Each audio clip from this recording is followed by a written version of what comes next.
आ गया क्या बोला कर लो गेम खुल गया माला गुलाब तू ना लवा चल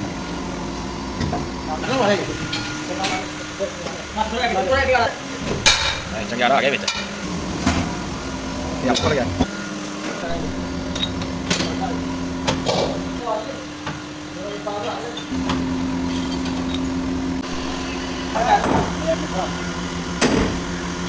आ गया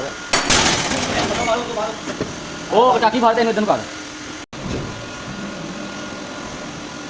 और छोटे पैर को ले फट फट के नीचे पैर आ गया हो गया पैर ले अरे हैं मान कर लो कर कर कर कर तेरे क्या बाबा चल ए काम यार कोई के आगे ना काले बड़ी का काम हम लोग बस बस बस कौन आ रे वो बस क्या काम कर